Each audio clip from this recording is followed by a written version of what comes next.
पहाड़ियों के दामन में वाक़े चांदपुर नामी गांव में एक रईस आदमी महमूद खान अपनी बीवी बेगम जलीखा और इकलौते बेटे अरसलान के साथ रहता था। अरसलान की दो बीवियां थीं, मगर दोनों अपनी सास की सख्त तबीयत और अजीबो गरीब शर्तें पूरी ना कर सकने की वजह से पुराने कोठे में कैद थीं। एक दिन महमूद खान ने बेटे से कहा, अरसलान, दो शादियां की मगर दोनों घर में दिखाई नहीं देती, आखिर क्या फायदा हुआ? अरसलान ने अफसोस से कहा, अब्बा जान, मैं क्या कर सकता हूं, अम्मी की शर्तें पूरी करना आसान नहीं। महमूद ने गहरी सांस ली। फिक्र न कर, अब मैं खुद तेरे लिए दुल्हन ढूंढूंगा। ये कहकर महमूद खान जंगल के रास्ते शहर की तरफ रवाना हुआ।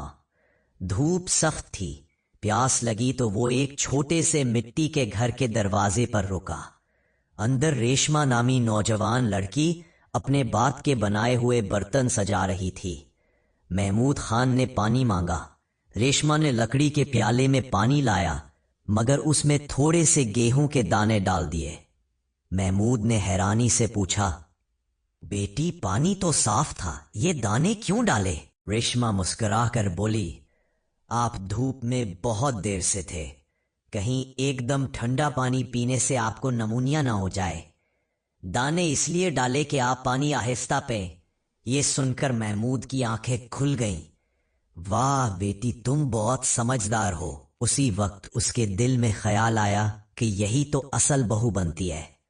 वो रेशमा की मां से मिला और शादी की बात रखी। बहुत बहस के बाद रेशमा की मां ने हामी भर ली। रेशमा अपनी डोली समेत खुद ही आधे रास्ते में महमूद खान की बारात का इंतजार करती हुई जा मिली। घर पहुंचते ही बेगम जलीखा ने तंजिया मुस्कुराहट से कहा, अच्छा, अब देखते हैं ये मेरी आजमाइश में कामयाब होती है या नहीं। वो रेशमा को एक अंधेरे तह खाने में ले गई और बोली, इस कमरे में साया रात रहता है, इसे मार कर दिखाओ, तभी मैं तुम्हें अपनी बहू मानूंगी। रेशमा ने कुछ देर सोचा, फिर अपनी कमर में बंधी चराग की बत्ती और सलाई निकाली। बत्ती जलाई और पूरे तह खाने में रोशनी कर दी। बेगम जलीखा हैरान, अरे तुमने तो साया रात को जड़ से ही खत्म कर दिया। पहली दो बहुओं ने डंडे मार मार कर साये को मारने की बेवकूफी की थी, मगर रोशनी से साया खुद ही भाग गया।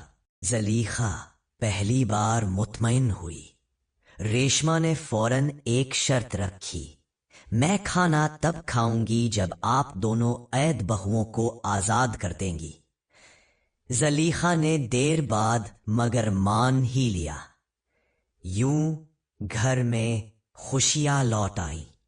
रेशमा ने आहिस्ता कहा, मेरा तो कोई नहीं रहा खान साहब, मैं काम तलाश करती हूं और सबका खर्च उठाऊंगी। वो लड़कों का लिबास पहनकर दूसरे सूबे पहुंची और एक बादशाह के पास नौकरी की दरखास्त की। बादशाह ने हैरानी से उसे देखा। हमारे यहाँ एक मसला है, हर रात जो कैदी फांसी पाते हैं उनकी लाशें गायब हो जाती हैं।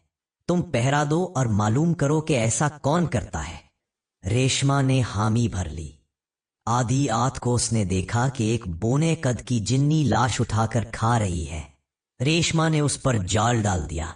जिन्नी रोकर बोली, मुझे छोड़ दो, मैं तुम्हें इनाम दूंगी। रेशमा रुक गई। चुन्ननी ने कहा, मेरे घर आओगे तो 3 तोहफे दूंगी, मगर रास्ता मुश्किल है। फिर उसे एक सुर्ख लकड़ी, 2 चांदी के सिक्के और एक छोटा संदूकचा हासिल हुआ जिसमें हर ख्वाहिश पूरी होने की ताकत थी। रेशमा ने जिन्नी की बेटी से शादी का वादा किया, मगर हकीकत में वो उसे अपने खानदान की हिफाजत के लिए घर ले आई। जब वजीर ने रेशमा के घर के लोगों के खूबसूरत कपड़े देखे तो उसके दिल में लालच आ गया। उसने बादशाह के कान भरे। बादशाह ने रेशमा को नए नए नामुमकिन काम सौंपने शुरू किए। एक रात में दरिया बनाओ, फिर उसे खत्म करो, फिर मेरे वालदैन के हालात बताओ। हर मर्तबा रेशमा ने संदूकचे की ताकत से काम पूरा कर दिया। आखिर वजीर ने कहा, बादशाह सलामत, उसके घर की औरतें बहुत हसीन हैं। बादशाह का लालच बढ़ता गया। रेशमा ने सोचा कि अब वजीर को सबक सिखाना जरूरी है। अगले दिन बादशाह ने पूछा, मेरे वालदैन कहाँ हैं? ریشما نے کہا بہت خوش ہے مگر کہتے ہیں کہ انہیں اچھا وزیر چاہیے۔ بادشاہ نے فوراً وزیر کو چتا پر چڑھا دیا تاکہ اس کا روح ان کے پاس پہنچے۔ وزیر جل کر راکھ ہوا تو ریشما نے کہا بادشاہ سلامت، اب سنیے، میں اصل میں عورت ہوں، وہی ریشما جسے محمود خان اپنے گھر بہو بنا کر لایا تھا۔ بادشاہ حیران رہ گیا اور ریشما کا شکر گزار بھی۔ اس نے اس کی وفاداری کے صلے میں اسے اپنے صوبے کی حاکم بنا دیا۔ ریشما سب کو اپنے گاؤں واپس لائی۔